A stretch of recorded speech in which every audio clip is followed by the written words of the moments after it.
is a proof for this. We will show that cardinality of positive rational numbers is less than equal to cardinality of natural numbers, and cardinality of natural numbers is less than equal to cardinality of positive rational numbers.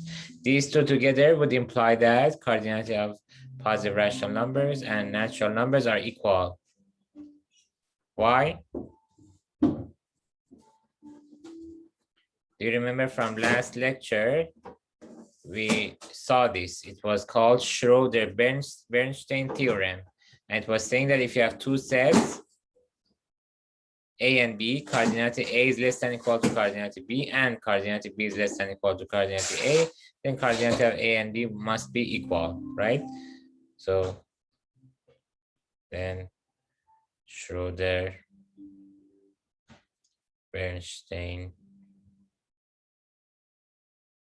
theorem would imply that cardinality of Q plus is equal to cardinality natural numbers.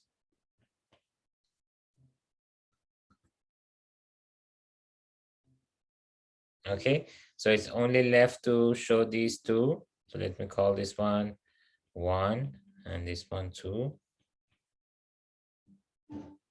So 2 is very easy. So first let's prove 2. To prove 2, how can I show that cardinality? How can I show that cardinality of some set A is less than or equal to cardinality of some set B?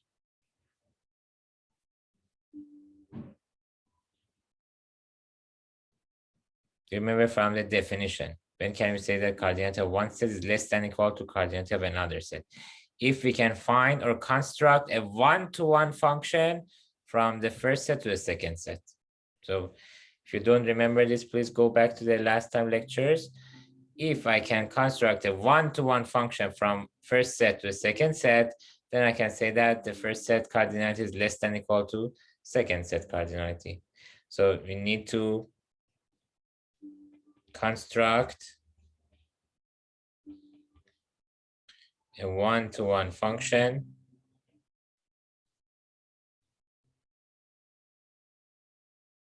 as a f from n to q plus.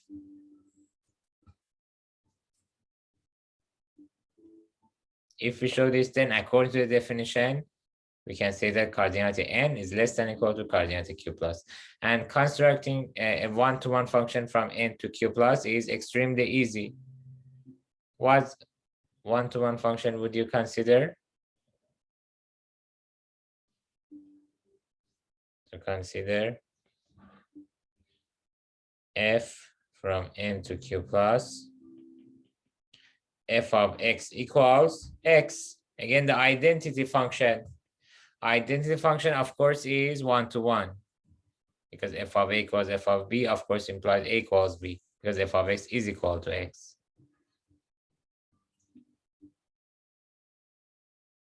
And it's a function from n to q plus, right? So f of 1, for example, is 1. The first element in the domain n is 1. F of 1 is 1, which is a positive rational number. F of 2 is 2, which is also a positive rational number, and so on. So f of x equals x is a function from n to q plus, and one-to-one function. So obviously, f is 1-to-1. Now to prove 1, consider, let's say G. Okay, 1 is what? I want to construct a one-to-one function from q plus to n, but I will not construct an explicit function from q plus to n, because it's hard to do that. A one-to-one function from n to q plus was easy, just identity function. But a one-to-one function from q plus to n would not be an easy job. I cannot consider identity function anymore, obviously, because, for example, f of 2 over 3, if I define one to identity function, f of x equals x, f of 2 over 3 from q plus to n, f of 2 over 3 would be 2 over 3, right? But 2 over 3, 2 over 3 is not about 1. If I want to construct from q plus to n as an identity function, then f of 2 over 3 would be 2 over 3, and 2 over 3 is not in n, right? So that means I cannot consider an identity function as an option of a function from q plus to n. So what can I do? So it's a little bit tricky. I want to use step 1. Step 1 was saying that cardinality n is same as cardinality n cross n. So if I can construct a function from q plus to n cross n, then that means cardinality of q plus is less than or equal to cardinality n cross n, but cardinality n cross n we just showed in step 1 is same as cardinality n. Okay, so the trick is to use step 1 instead, because without step 1, the direct proof or direct construction of a one-to-one function from q plus to n, it would be very hard. So consider g from q plus to n cross n, and g of, let's say, m over n, I want to define it as m comma n.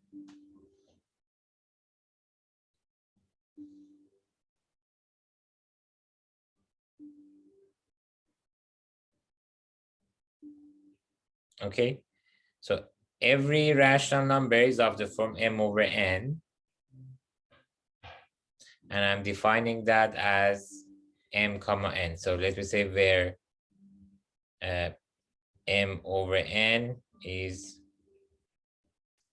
the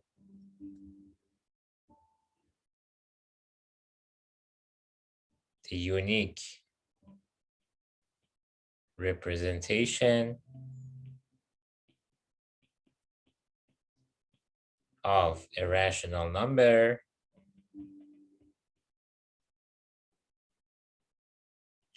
where m and n have no common factor. It's important to mention this sentence. Why?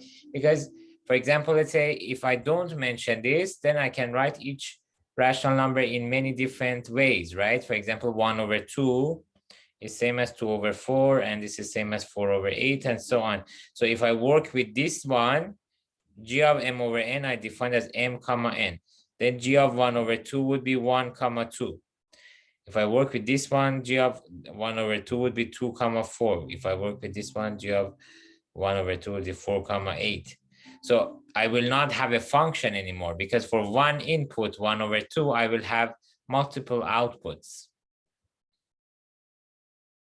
So in order to fix this issue, I'm saying that, okay, each rational number can be written as m over n, and make sure that m and n have no common factor.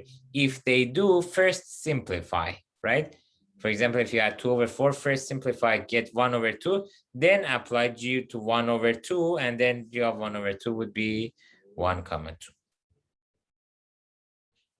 Or g of 3 over 8 would be 3 comma 8, because 3 and 8 have no common factor already.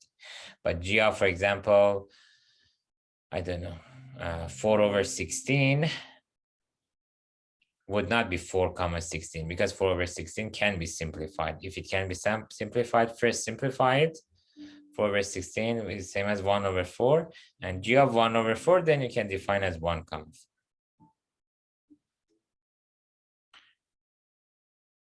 Okay, so that's a technical issue to be taken care of here. Now this g is 1-to-1. Why is it 1-to-1? So claim g is 1-to-1. How can I show it's 1-to-1? Well, I just need to show that if g of 2 inputs are equal, then the inputs are equal. So let's say g of m1 over n1 equals g of m2 over n2. Then according to the definition of g of m over n is m comma n. So g of m1 over n1 would be m1 comma n1. G of m2 over n2 would be m2 comma n2. And that means what? That means m1 is equal to m2 and n1 is equal to n2. If two pairs are equal, that's the definition of equality of two pairs, right? If two pairs are equal, the first coordinates are equal and the second coordinates are equal. M1 equals M2 and N1 equals N2. And that means M1 over N1 is equal to M2 over N2. Look at these two fractions. Their numerators are equal because M1 is equal to M2. Their denominators are also equal. So if you have two fractions, the tops are equal, bottoms are equal. And of course, the fractions are equal as well. So that means M1 over N1 is equal to M2 over N2. Well, that means G is 1 to 1.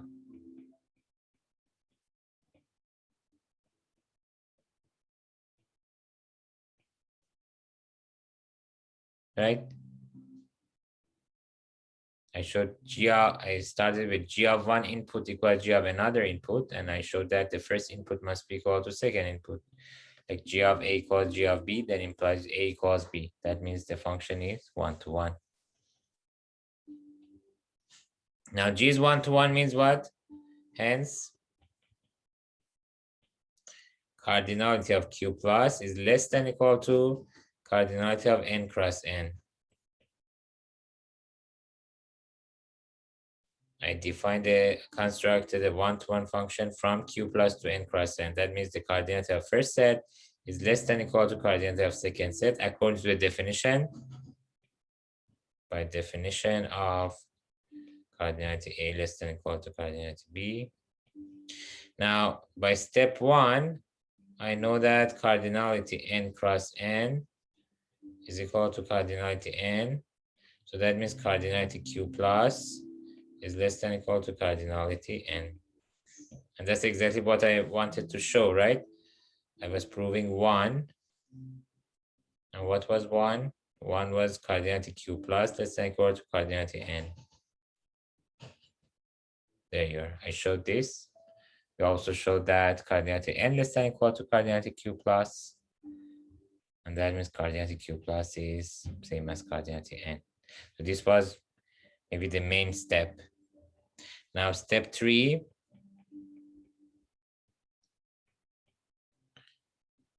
Is the final result. Cardinality Q is equal to cardinality N, i.e. Q is a denumerable set.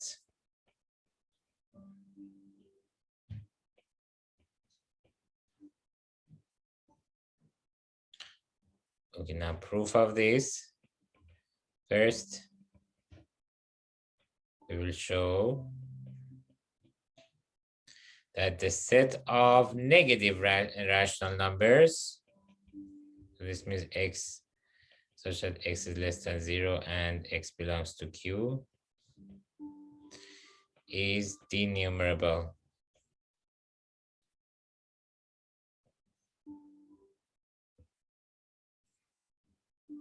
In step 2, we showed that the set of positive rational numbers is denumerable. Now, in this step, we want to show that the set of negative rational numbers is denumerable. How can I show that? Well, that's very easy. We can easily construct a bijection from set of positive rational numbers to set of negative rational numbers. And if one of them is denumerable, the other one must be denumerable as well. So consider, let's say f from Q plus to Q minus, f of x equals minus x.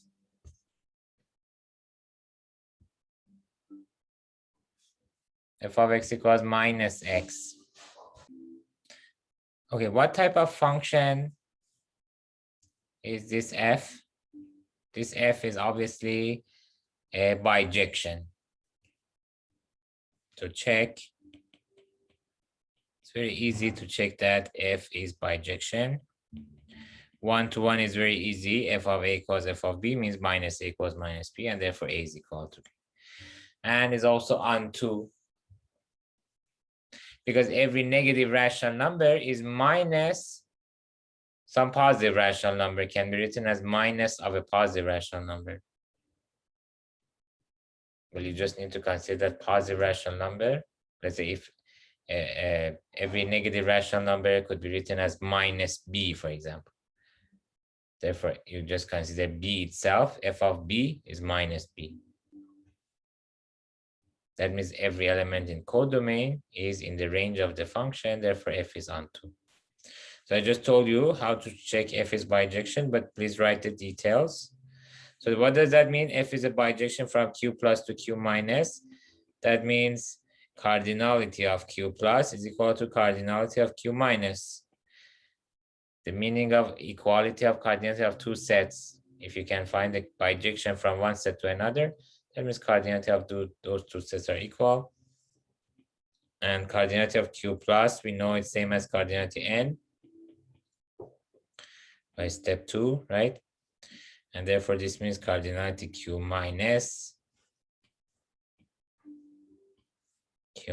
is same as cardinality n, and that means q minus is countable.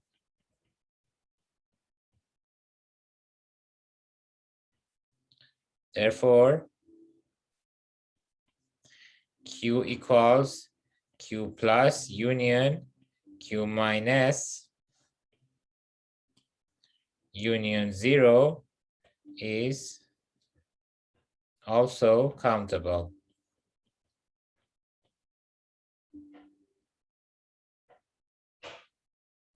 Q, the set of rational numbers, can be of course written as set of positive rational numbers union set of negative rational numbers union 0. Q plus in step 2 we showed that it's countable. Q minus I just showed is countable, and 0 of course is countable. Countable, remember again, means what? Means either finite or denumerable. Q plus and Q minus are denumerable. 0 is of course finite. And union of countable sets. So here I have union of 3 countable sets. And by the property that we saw before, union of 3 countable sets is countable. And by property, I think I called it property 4. Property 4 above, union of countable sets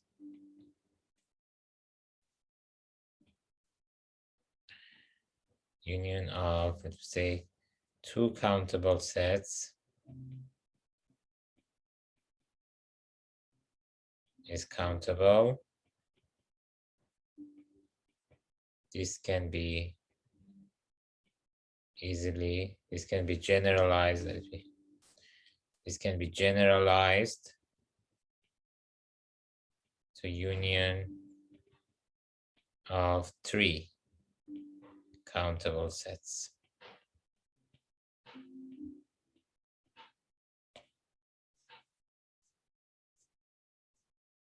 Union of 2 countable sets we know is countable, but we can easily generalize it for 3 countable sets. How?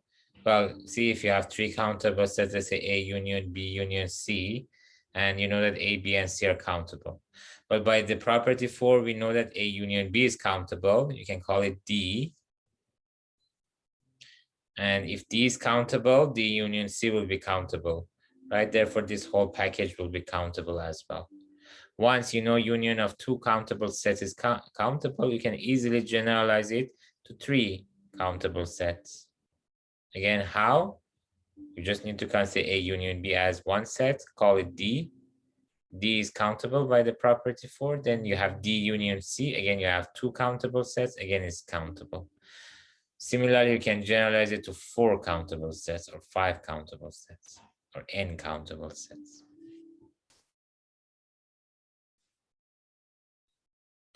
So union of 3 countable sets is countable. And therefore here we have a union of the Q plus, union Q minus, union 0 is countable. So what does that mean? Let me just 3 countable sets. And here we have union of 3 countable sets, namely Q plus, Q minus, and 0. So Q is countable. So Q is denumerable, which is exactly what I wanted to show in this step. Here, Q is denumerable. If Q is countable, it has to be denumerable. Why? Because countable means either finite or denumerable. Of course, Q is not finite, therefore it's denumerable. Okay, so far we looked at some countable sets. Even surprisingly, Q is countable. We also looked at some properties of cardinality of 2 sets, but we haven't constructed an uncountable set yet. So next, we construct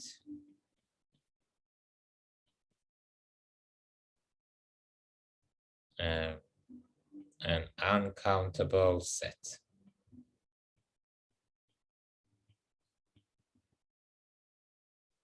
So let's call it theorem. The interval 0 to 1 is uncountable.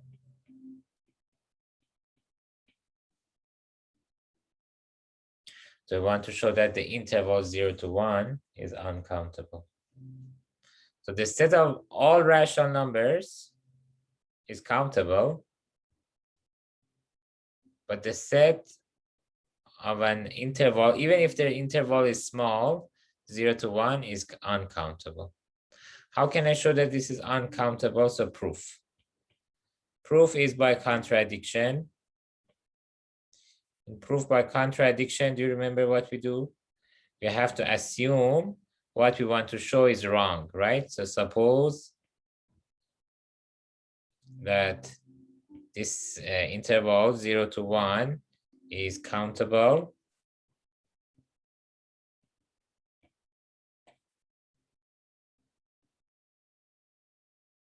And then I want to reach a contradiction. So if a set is countable, again, countable means either finite or denumerable. Of course, the interval 0 to 1 is not finite, so then it has to be denumerable. Then 0 to 1 is denumerable. Denumerable. And what was the important feature of denumerable sets? The important feature of denumerable sets was that we can list the elements. We can list the elements as the first element, second element, third element, and so on. And hence, its elements can be listed. Say, for example, R1, the first element, I want to call it R1. Listing the elements means we can say which one is the first one element, which one is the second element, and so on. So first element, there exists a first element. So the first element, I want to call it R1. So what is R1? R1 is a number between 0 to 1, because remember, we are listing the elements in our set, which is open interval 0 to 1, as the first element, second element, and so on. So R1 is one of the elements between 0 to 1, one of the numbers between 0 to 1. So I can write it as, let's say, 0 point, let's say D1, D2, D3, and so on. R2, again, I can write it 0 point, or let me use this notation, D, let's say, 1, 1, D1, 2, D1, 3, and so on. So I have to use 2 indices. the first index, I have C Dij. The first index matches with the index of R. So if it's the first element R1, then I have D11, D12, D13, and so on. But so this index matches this index. But then I have, when I use the decimal expansion, I could have many elements after 0, right? So the first element, so the second index shows the position of D after decimal. So this is for the first number after decimal, second number after decimal, third number after decimal, and so on. So for the second number, again, as you can guess, the first index must match the index of R. So D21, D22, D23, and so on.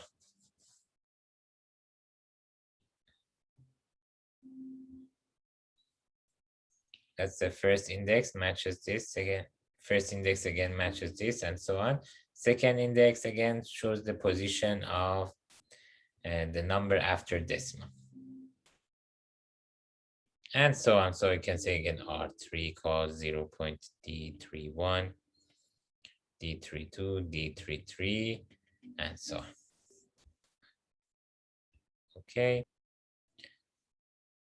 Okay, now here, these are the list of the numbers that I have, which are all between 0 to 1. And if my assumption is true that 0 to 1 is denumerable, every element in 0 to 1 must be listed here. So every element in 0 to 1 must be one of these Ri's. So if I can construct a number which is 0 to 1, which is none of these Ri's, then I will have my contradiction. Because remember, I was assuming that all the elements from 0 to 1 can be listed. Every number to 0 to 1 must be one of these Ri's. So now consider, let's say R equals 0. Or let's say C1, C2, C3, and so on, where now how can I define these CIs? C1 is equal to, okay, this is a little bit tricky, 2 if D11 is not equal to 2, and let's say 3 if D11 equals 2.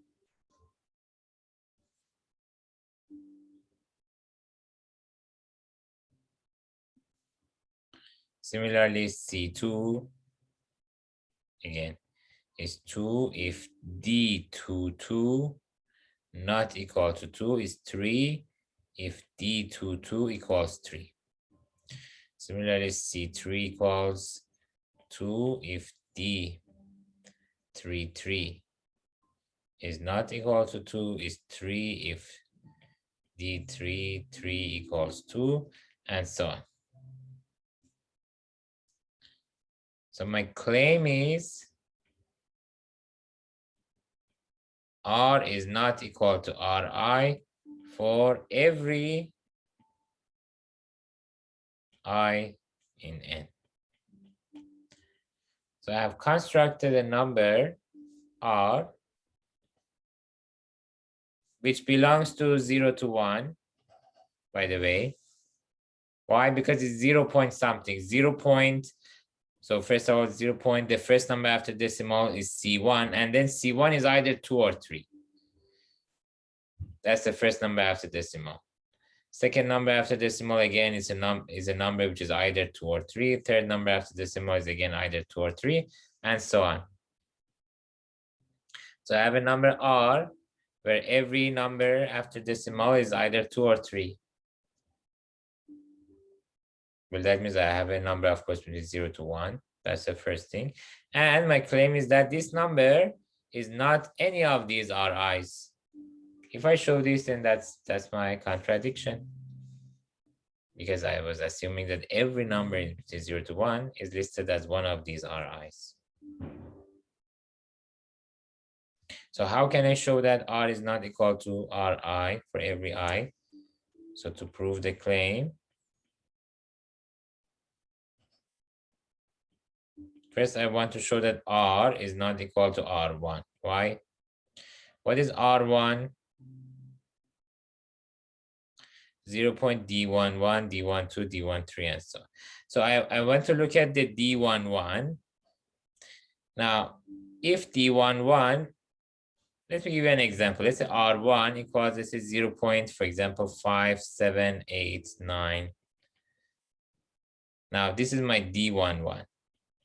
Now, for C1, we said if D11 is not equal to 2, then let's define C1 to be 2. So then I would have for R, I would have 0.2 something, right? So therefore, R is not equal to R1. Because why? Because the first number after decimal for R1 is 5, but first number after decimal for R is 2. So of course they cannot be equal. So this is for in the case where the first number after decimal is not 2. But if it's 2, then the first number after R, after decimal for R, we define it as 3. And again, they will not be equal because this number is 2, this number will be 3. So we define C1 in a way that no matter what the first number after decimal for R1 is, the first number after decimal for R is different than the first number after decimal for R1. Therefore, R will not be equal to R1 because their first number after decimal are not equal. So I know it's a little bit, tricky and complicated idea, but if I want to simplify it, I want to show that R is not equal to Ri for every I. So first, let's see why R and R1 are not equal. R and R1 are not equal because their first number after decimal are not the same. If you have two numbers where their first number after decimal are not the same, then they cannot be equal.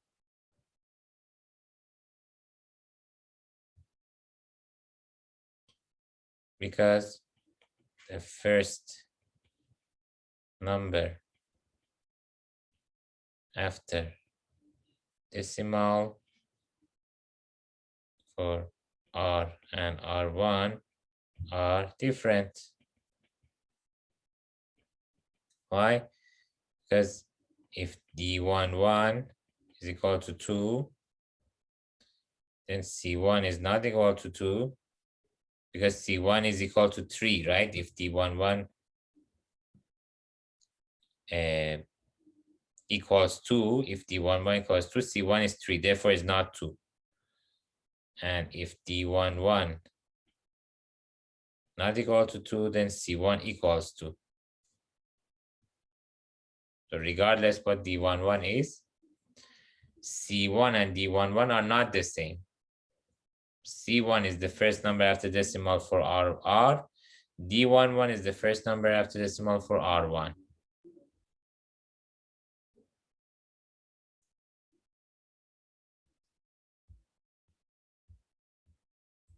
So similarly, R and R2 are not equal. Similarly, R is not equal to R2. Why? I think you can guess now. R and R1 were not equal because their first number after decimal were different. Now R and R2 are not equal because their second number after decimal means their second digit after decimal are different. Again, similar argument, if D22 is equal to 2, then C2 is not equal to 2. Why? Because C2, if D22 is, sorry, here, if D22 equals 2. If D22 equals 2, then C2 is 3, and 3 is different than 2. That's what I said. And if D22 not equal to 2, then C2 is equal to 2, which again means C2 and D22 will be different.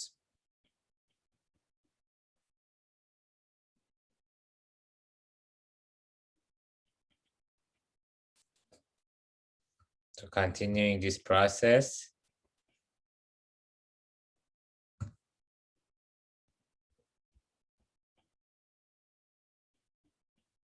R not equal to Ri for every I. So we found R between 0 to 1, which cannot be listed, or which is not listed as any of our i's above. And this is contradiction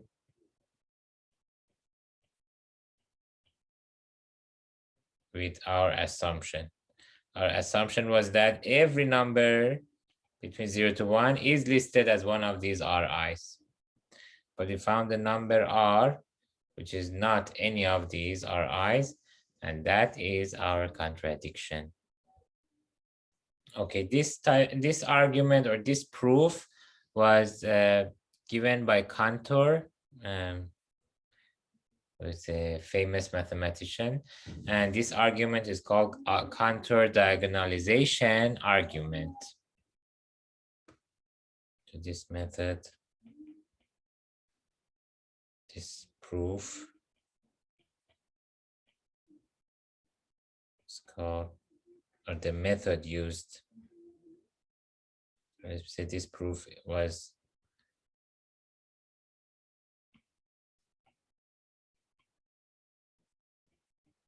given by Cantor, and the argument given above is called Cantor diagonalization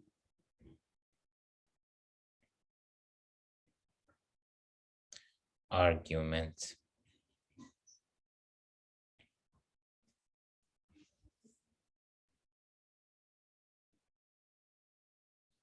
Cantor diagonalization argument, because we are looking at the diagonal elements, right? Remember, each Ri had many decimals in the decimal expansion, but when we wanted to construct the number R, we looked at diagonal elements. For C1, the first number after decimal for R, we looked at D11, which is the first diagonal element. Then for C2, we looked at D22, second diagonal element, then D33, third diagonal element, and so on. So that's one thing I wanted to mention. Also, some people here ask, how did we choose these 2 and 3?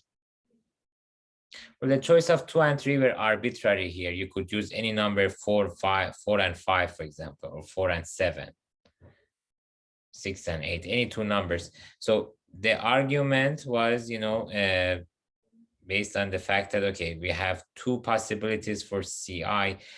The idea was to make sure CI and DII were different. So if DII not equal to some number, I said 2, then CI equals 2. If the DII equals 2, CI is equal to something other than 2. I said 3 here. You could say 4, as long as not equal to 2.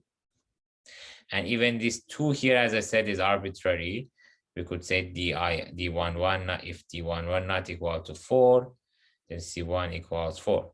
D11 equals 4, C1 equals 5, right? So these 2 and 3, my point is, can be replaced with any two other numbers. Okay, so that's another remark. And now the next theorem that I want to say, the set of real numbers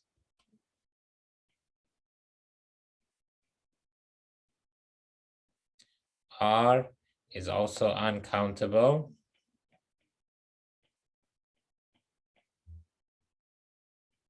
How can you prove this? Again, by contradiction.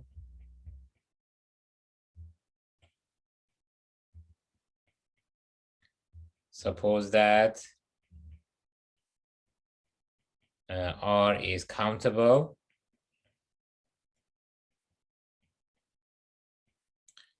Then 0 to 1, which is a subset of R, is also countable.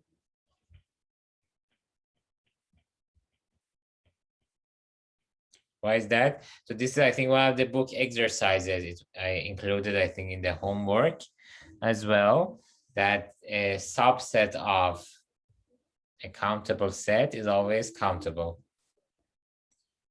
A subset of, so check that a subset of a countable set is countable. If you have a set which is countable, any subset of it would be also countable. Now, if R is countable, 0 and 1, open interval 0 and 1, which is a subset of R, will be also countable. And this is contradiction with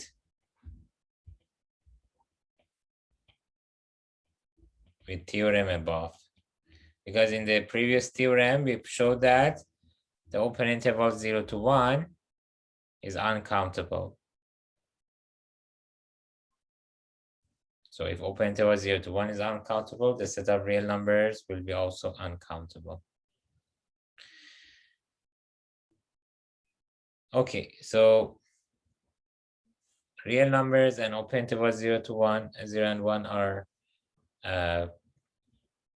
both uncountable, which means that their cardinalities are bigger than the cardinality of natural numbers. But how about if I want to compare the cardinality of R and 0 and 1 with each other?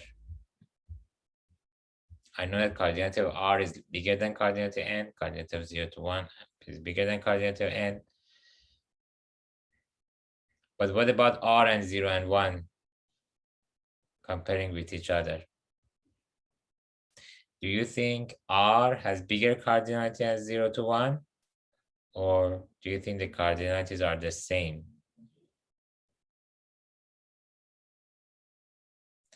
The answer is their cardinalities are the same. So next theorem.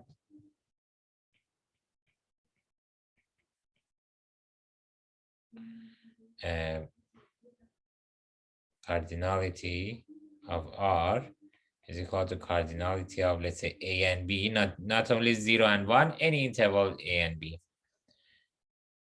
For any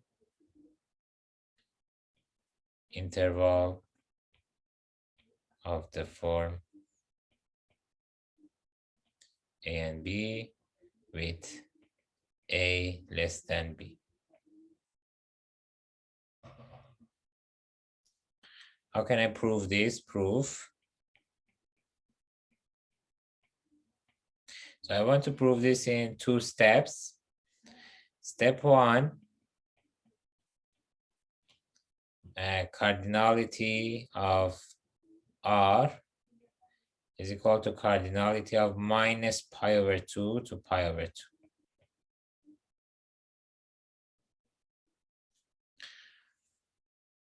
So minus pi over 2 and pi over 2 is one of the intervals of the form A and B. But why do you think I'm choosing this particular interval, minus pi over 2 to pi over 2? The answer is because for this particular interval, I am able to construct a bijection from minus pi over 2 to pi over 2 to all real numbers. So consider f from minus pi over 2 to pi over 2, minus pi over 2 and pi over 2 to R. F of x equals, what do you think the bijection would be? Tan x. Tan x. tan x is a function which is 1-to-1 on this interval. If I consider tan x on all real numbers, it won't be 1-to-1, but on this interval is 1-to-1 and is also on 2. So it's I can say it's a pre-calculus question exercise. So check f is a bijection. If I want to show you the graph, if you remember the graph from pre-calculus, it looks like this.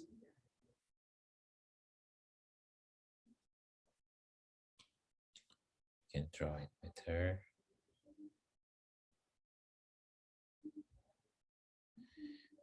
Okay, so as you can see from the graph, all the y values are covered. So the function is on 2, and also it passes horizontal line test, so it's 1-to-1 as well. But this is all just from the graph, it's not a proof. If you need a proof, you have to do it with the formula and the definition of 1-to-1 and onto. But you can also do it that way. I left it as exercise, but I also gave you the intuitive reason that why this function is bijection, because the graph looks like this, and therefore every y value is covered, and also the graph passes horizontal line test. To check f is a bijection, this means that cardinality of real numbers is same as cardinality of the interval minus pi over 2 to pi over 2. This is minus pi over 2 here, by the way, and this is pi over 2. So this was step 1. And step 2, cardinality of, let's say A and B is same as cardinality of 0 and 1 for any interval of the form A and B with A less than B. So any two, this means any two interval have the same cardinality, any two interval of the form A and B, open interval A and B, because any two such intervals have same cardinality as intervals 0 to 1. Okay, let's see the proof. So again, I need to construct a bijection to consider f from 0 to 1 to A and B. F of x equals, so I want to construct a bijection from 0 to 1, 0 and 1 to A and B. So what happens if you want to go from 0 and 1? Let's look at the real line. Let's say this is 0 and 1. And let's say, for example, if I want to go to, let's say, 2 to 10. If I want to go from this set to this set, what type of operations do I need?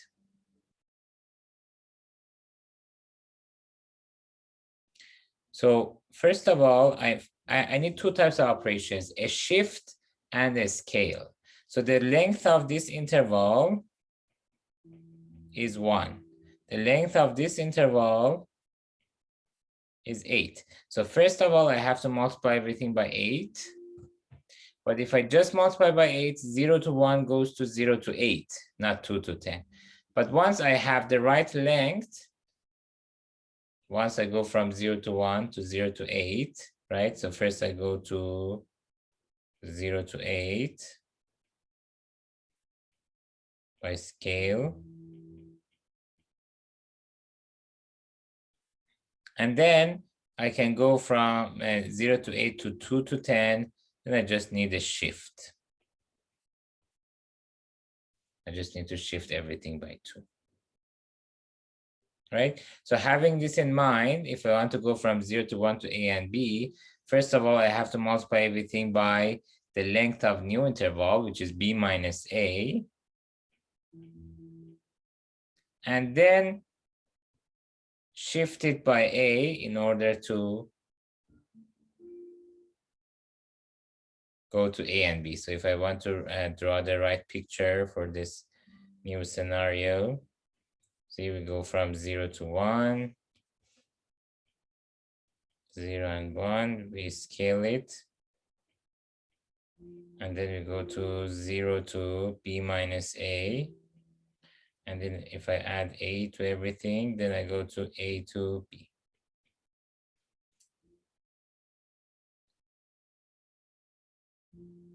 So consider this. The claim is f is a bijection. So first of all, f is 1 to 1. This is very easy to check.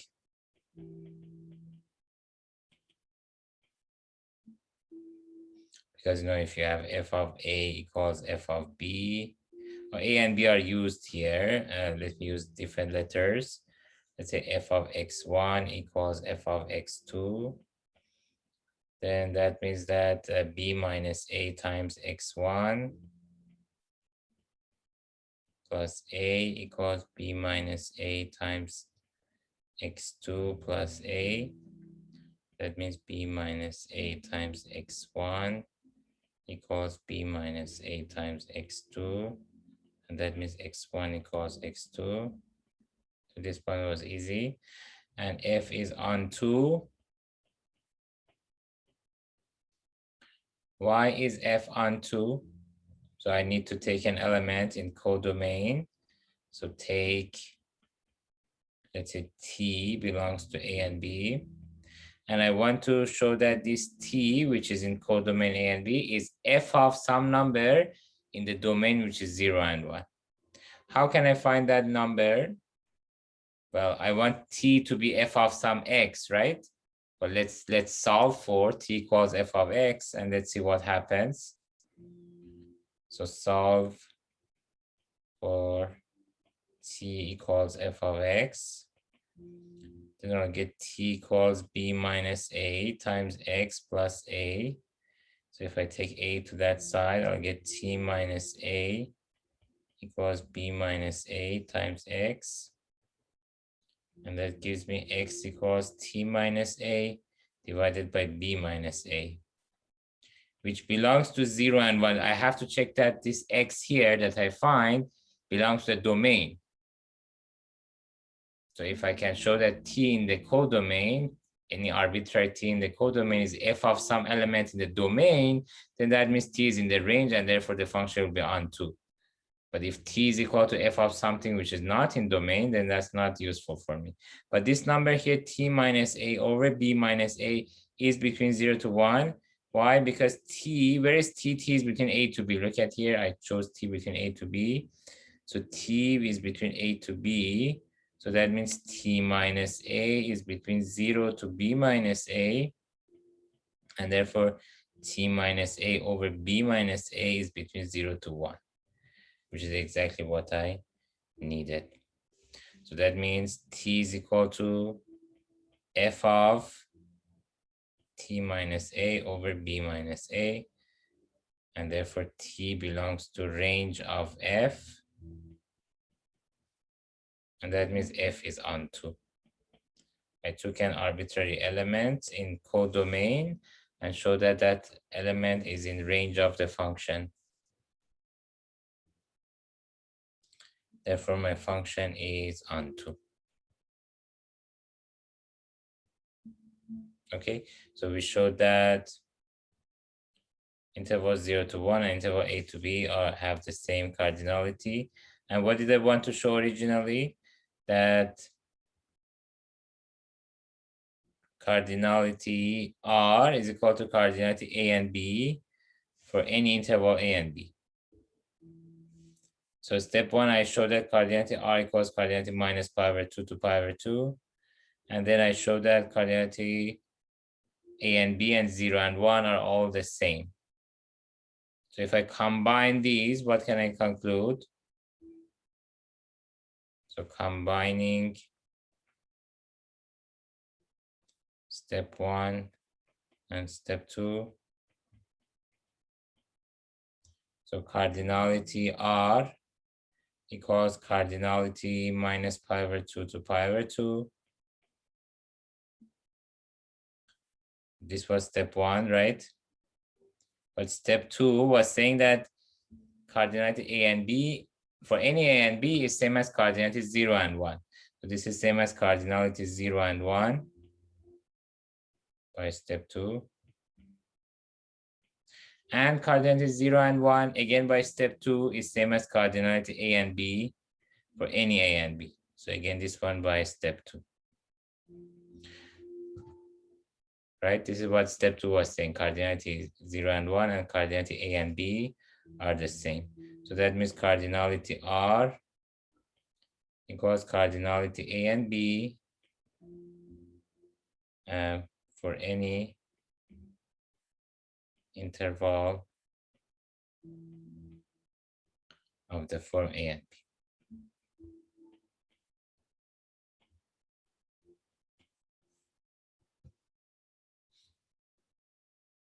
Okay. So far we showed that we have, we introduced some sets which were countable and or denumerable, and their cardinalities were same as cardinality n. And we saw that some sets, for example, such as real numbers or intervals of the form A and B, have cardinality bigger than n. And they're uncountable and not denumerable. Now the question is there any set whose cardinality is bigger than n but less than r? So this is where a hypothesis called continuum hypothesis can be mentioned.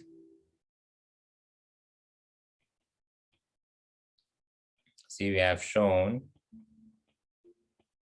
that cardinality R is bigger than cardinality natural numbers, right? Now, is there a set A such that cardinality A is bigger than, is between these two basically? Cardinality A is bigger than cardinality natural numbers, but less than cardinality R. So let's compare this with numbers. If I have two numbers where one is bigger than the other one, for example, and 10 is bigger than 5, is there a number between these two? Meaning that a number which is bigger than 5 but less than 10. Well, for numbers, yes, of course. Now I can say 6, for example, bigger than 5, less than 10, or 6.1, bigger than 5, less than 10. But what about for the cardinalities? If I have two cardinalities where one is bigger than the other one, is there a set with the cardinality between these two? But the continuum hypothesis says no, there is no such set. So it's a hypothesis, as you can guess from the name, so it cannot be proved. But the hypothesis says that there is no such set. So the answer is no continuum hypothesis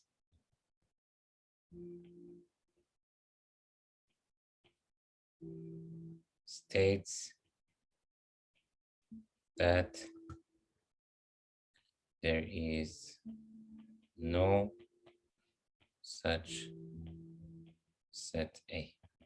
So in the universe of cardinalities, in the universe of numbers, in the, for example, there are infinite numbers between 1 and 2. 2 is bigger than 1, and there are infinite numbers between which are bigger than 1, less than 2. But the universe of cardinalities of infinite sets, we have cardinality of natural numbers. Then we jump to cardinality of real numbers. So there are many sets whose cardinalities are the same as cardinality of natural numbers, such as integers or rational numbers. But if you want to have a set which with a bigger cardinality, then you have to jump to real numbers. Again, there are many sets with a cardinality of real numbers itself, or interval 0 to 1, any interval out from A and B, and so on. But there is no set whose cardinality is bigger than n, less than r. Okay, guys, so this is a continuum hypothesis. And I think this much was enough about the cardinality of sets. And the next section in this chapter is about matrices. So 2.6 is about matrices.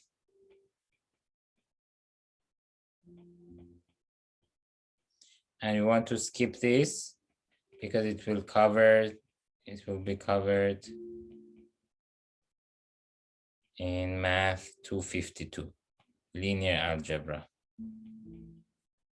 One of the main topics in a linear algebra course is matrices and their properties. So you will cover all the details in that course. So for this reason, we want to skip it in this course. And well, that's all then. This is chapter 2, and next time we will start. And chapter 3 we will also skip. Chapter 3 is algorithms. This one we will also skip. And chapter 4 is some basics of a number theory that we'll start next time. Okay, so thank you and see you on Thursday.